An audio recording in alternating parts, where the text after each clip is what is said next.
السلام عليكم ورحمة الله وبركاته. حبايبي عاملين ايه؟ يا رب تكونوا بخير. كل سنة وانتم طيبين والف صحة وسلامة يا رب، ويعود علينا الايام بخير دايما. النهاردة هنعمل فراخ بقالها اكتر من شهر واتنين في الفريزر. هنعملها بطريقة حلوة كده وتغير طعمها، يكون زي ما تكون الفراخ صبحة معاكي بالظبط. معايا كيلو من البطاطس، ومعايا كيلو من الطماطم، ومعايا بصل وفلفل الوان، ومعايا البهارات بتاعتي، اي بهارات متواجده عندك.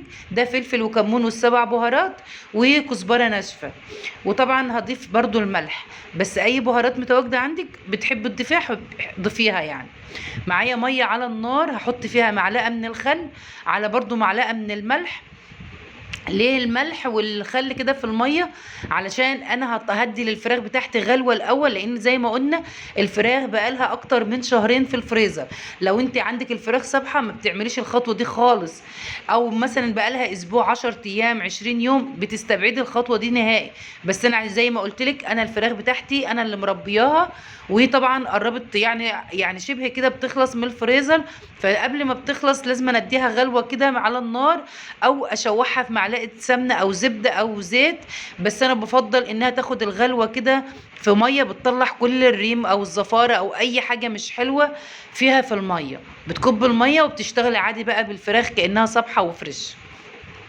معايا بقى معلقه كده من السمنه نزلت بيها في الصينيه بتاعتي. لو عندك زيت وحابه تضيفي زيت، حابه تضيفي زبده، حابه تضيفي اللي انت حابه تستعمليه في الاكل، واللي بيريح كمان وبيريح معدتك. بصراحه الصينيه ديت ما اخدتش، فانا حبيت اعمل في السرفيز الطويل ده، لان ده هياخد معايا الفراخ، هياخد معايا الخضار والفراخ بصراحه. لكن الصينيه التانية انا يعني قستها كده لقيتها مش هتاخد، فقمت عامله في السرفيس ده. هنزل بالبصل كده الاول، يعني انا بقى لا عايزاه يدبل ولا يتشوح ولا اي حاجه خالص. انا هنزل بالبصله بس كده الاول، لان انتوا عارفين البصل بيبقى فيه طبعا حرقيه، في ماده كده هي مش كارهه، ده هي صحيه جدا، بس يعني ايه، دايما احنا بننزل بالبصل الاول قبل الفلفل ما بينضاف. انا يا دوبك نزلت بيه كده، مش هلونه ولا اصفره ولا اي حاجه. انا بس كده على ما حسيت ان السمنه سخنت، بتسخن كده، هقوم نازله بالفلفل، لان لما حطيت البصل اكتشفت يعني ايه، كانت لسه السمنه ما اتقدحتش يعني. وده عادي يعني، وارد كمان تحط البصل على السمنه قبل ما تقدحيها كمان، او الزيت قبل ما يسخن عامه. يعني صح وشغال مية مية، برضو الطريقه كده شغاله والطريقه دي شغاله. بقلب بقى الخضار في البصل كده، وبقوم نازله بالبطاطس. الخطوة ديت بصراحة حلوة قوي لما بتبقي بتعملي صينية بطاطس. حتى لو هتعمليها بدون فراخ بتبقى حلوة قوي، وبتطعم البطاطس معاكي. اي حاجة بتشوحيها بتدي تطعيمة حلوة كده. حابة تضيفي البهارات في الخطوة دي ضيفيها، يعني انت لو حابة تضيفي البهارات بتاعتك على البصل على البطاطس كده في الخطوة دي، دي حاجة ترجع لك انت. بس انا بفضل ان انا بنزل الاول كده لما الاقي إن الفراخ بتاعتي غلط. هنا يا دوبك حطيت الفراخ زي ما انتم شايفين كده، ما فصلتش الفيديو ولا حاجه، اشتغلت على طول. على يا دوبك دقيقتين كده البطاطس اتشوحت معايا في الخضار كده. وزي ما انتم شايفين الفراخ اهيت عندي، اي حاجه طالعه فيها بصراحه هي حلوه ونظيفه. طبعا تربيه البيوت مش زي تربيه المزارع، دي انا اللي مربيها بايديا وغسلاها ومنضفاها وذبحاها وكل شيء. هنشيل كده على طول من الميه السخنه، احط على طول على البطاطس. مش هشطفها بقى بميه ساقعه، لان لو شطفتها بميه ساقعه هترجع تزفر معايا.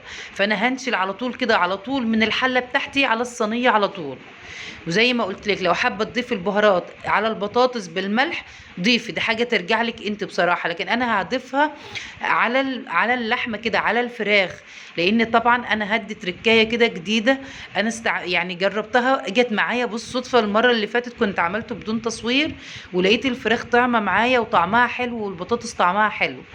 هنا بقى انا حطيت زي ما انتم شايفين كده، طبعا الفراخ ما يا دوبك اخدت غلوه، هي مش استوت ولا نص سوا ولا اي حاجه. هو بس الجلد كده اللي منشال من عليها، فباينه ان هي داخله في السوا. لا هي زي ما هي طريه، بس يا دوبك انا اديتها غلوه بسيطه، غلوه كده دقيقتين ثلاثه، على قد بس ما شوحت الخضار بتاعي. البهارات بقى بتاعتي اللي كانت متواجده بالملح، انا قمت ضايفه عليهم الملح، وحطيت كده على الطماطم. وعلى فكره الطماطم ديت انا كنت خلطه فيها التوم، وكنت خلطه فيها بصلايه كمان. علشان ايه؟ عشان التركيه اللي هقولها لك دلوقتي. هقلب كله مع بعضه كده، ولو حابه تحطي معاه فلفل والبصل كله والطماطم كله وتخلطي كله في الخلاط، وتنزلي بقى كده على الفراخ وهي سخنه والبطاطس سخنه، هتنزلي بقى كده عليهم كده. طبعا انا طفيت النار في الخطوه دي وفي المرحله دي، انا طفيت النار. انا هنزل بالخلطه بتاعتي كده على الفراخ، هخلطها كده، وحابه تضيفي شويه على البطاطس وتقلبيهم وترجعي تضيفي الباقي على الفراخ براحتك. بس انا شايفه ان كله هيتغلغل مع بعضه لما يدخل الفرن او على البوتاجاز، وهيغلي كله مع بعضه بصراحه.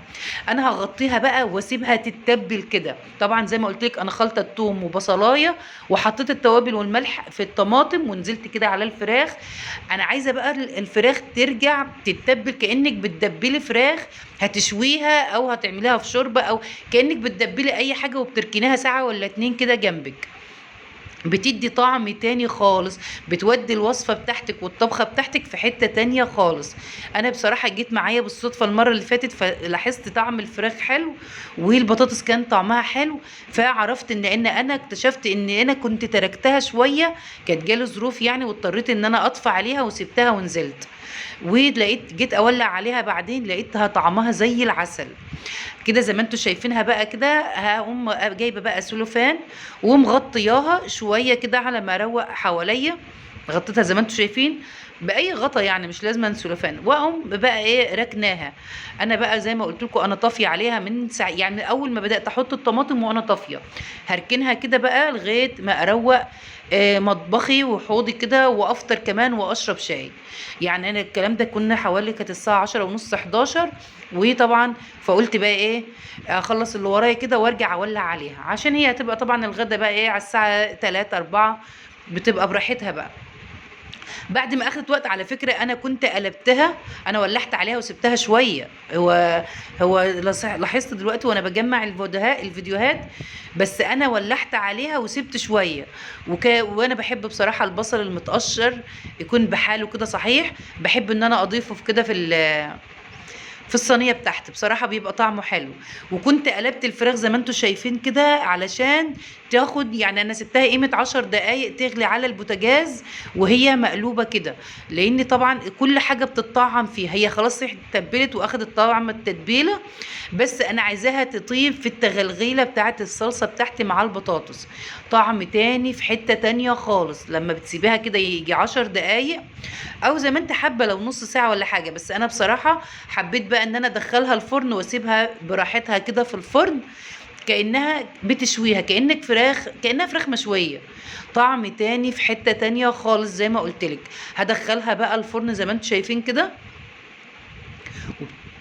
وعلى اعلى درجه بقى في الفرن الغاز في الفرن البوتاجاز، وعايزه كمان تكملي سواها كله على البوتاجاز وتدخليها الفرن او تحت الشوايه في البوتاجاز، تاخد بس لون كده براحتك.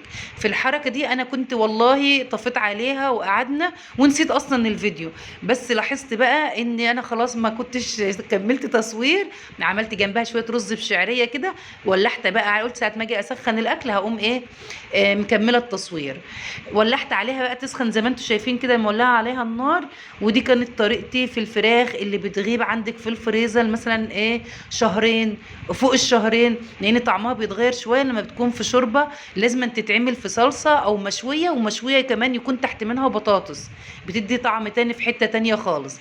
ده كان فيديو النهارده، يا رب كده تكونوا استفدتم واتبسطتم وتسليتم، وقدرت افيدكم ولو بمعلومه صغيره. وكل سنه وانتم طيبين. وده كان غدانا يوم مولد النبوي اللي هو يوم الاثنين مش يوم الاحد.